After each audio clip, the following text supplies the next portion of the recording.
सुप्रभात छात्र और छात्राओं। मैं सुजन कुमार कुंडू आपके समक्ष आज फिर उपस्थित हुआ हूँ। नादान दोस्त जो वसंत पाठ का सीटी एग्ज़ाम है वह 14 तारीख को है, सुबह 9:30 बजे, सोमवार। तो इसी बीच समय को न नष्ट करते हुए अगला जो अध्याय मैं शुरू कर रहा हूँ, ध्यानपूर्वक सुनिएगा। जो है हिंदी व्याकरण पाठ 30 अनुच्छेद लेखन से। अनुच्छेद लेखन आप पहले भी पढ़ चुके हो, इसीलिए इसमें कोई दिक्कत नहीं होगा, मुझे यह विश्वास है, क्योंकि आप लोग तो तेज स्टूडेंट्स हैं ही, इसमें कोई दिक्कत नहीं होगा। तो एक बार मैं इसको फिर से समझा रहा हूँ, ध्यान से सुनिएगा। अनुच्छेद लेखन मतलब होता है बहुत ही संक्षिप्त, छोटा करके किसी विषय के ऊपर हमें लिखना।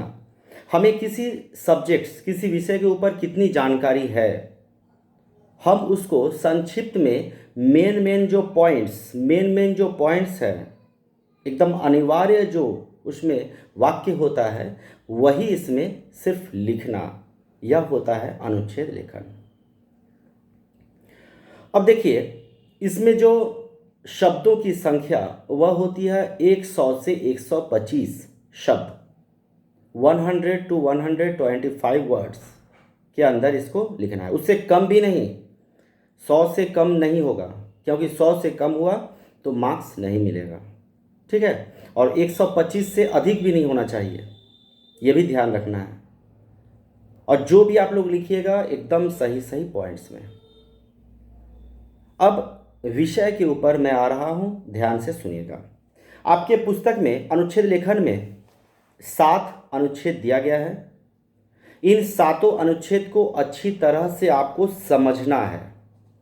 सेम टू सेम लिखने का ज़रूरत नहीं है कि आपको सेम टू सेम सिर्फ लिखना है, उसी को लिखना है, ऐसा नहीं है। आप अपने मन से भी लिख सकते हैं, ঠিক আছে। তোমরা নিজের মন থেকেও বানিয়ে এই অনুচ্ছেদগুলো লিখতে পারো, কিন্তু সেটা ভালো হতে হবে, ঠিক আছে। তো ভালো করে 7টা যে অনুচ্ছেদ আছে ওটাকে ভালো করে পড়ে নেবে, বুঝে নেবে, আর নিজের মন থেকেও বানিয়ে লিখতে পারো। সেটা নয় যে হ্যাঁ যেমন বইয়ে লেখা আছে ওইটাকেই সেম টু সেম লেখা তবেই স্যার মার্কস দেবে, এমন হয় না, ঠিক আছে। তো এইটা যেমন তোমার দিয়েছে হামারা রাষ্ট্রধ্বজ, আমাদের রাষ্ট্রীয় ধ্বজা যেটা বলে, যেমন পতাকা, তাই তো, ন্যাশনাল ফ্ল্যাগ যেটাকে বলা হয়। তো এতে যেমন দেওয়া আছে প্রত্যেক স্বতন্ত্র রাষ্ট্র के लिए রাষ্ট্রীয় প্রতীক, जिसमें है এই যে এইগুলো যেমন দেওয়া আছে সেম টু সেম লিখলেই হবে সেটা না, নিজের মন থেকেও তোমরা বানিয়ে এটা লিখতে পারো, ঠিক আছে। নিজের মন থেকেও বানিয়ে লিখবে, কোনো প্রবলেম নেই। তারপর দেখো जंगल का राजा शेर, এটা তো 1-2 এ পড়েছো। जंगल का राजा कौन होता है? शेर होता है, ठीक है। तो इसके ऊपर आपको लिखना है। पहले आप अच्छा से पढ़ लीजिएगा, या अपने दिमाग से भी आप लोग लिख सकते हैं, इसमें कोई दिक्कत नहीं है। उसके बाद देखो प्रातः काल का दृश्य, तो जो बच्चे भोर को उठते हैं उनके लिए तो ये कोई प्रॉब्लम नहीं है, ठीक है। प्रातः काल मतलब होता है भोर। भोर में उसका दृश्य कैसा होता है, प्रकृति कैसा होता है, उस समय दौड़ना शरीर के लिए, हेल्थ के लिए किस तरह से बहुत लाभदायक है, ये सब इसमें लिखना होता है। उसके बाद देखो मधुर वाणी, मीठी वाणी, हम किस तरह से अपनी वाणी को, अपनी भाषा को हम लोग मीठा करके लोगों के सामने जब प्रेजेंट करते हैं, ये चीज़, ठीक है। उसके बाद देखिए खेल कूद का महत्व। खेल कूद मतलब जब हम लोग खेलते हैं कूदते हैं, इंडोर हुआ, आउटडोर हुआ, ये सब जो गेम्स होता है हम लोग खेलते कूदते, इससे क्या होता है, क्या फ़ायदा होता है, ये सब चीज़ आप लोगों को तो मालूम ही है, इसमें कोई दिक्कत नहीं है। रेलगाड़ी आने पर प्लेटफॉर्म का दृश्य, एक छोटा बच्चा भी लिख सकता है, इसमें कोई दिक्कत नहीं है कि नहीं। तो बहुत ही आसान। उसके बाद देखिए कंप्यूटर का महत्व। अभी जो आधुनिक युग है उसमें कंप्यूटर का बहुत बड़ा एक महत्व है।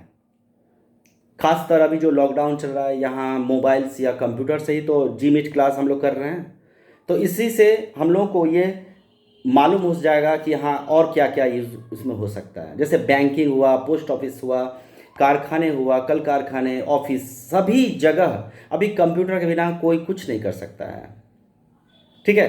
तो ये सारे जो चीज़ है इसको आपको अपने से आपको कितनी जानकारी है, आपके अंदर कितनी কাবিলিয়ত है, কত তোমরা নিজের মনের মধ্যে জানো, সেইটা তোমাকে প্রকাশ করে লিখতে হবে।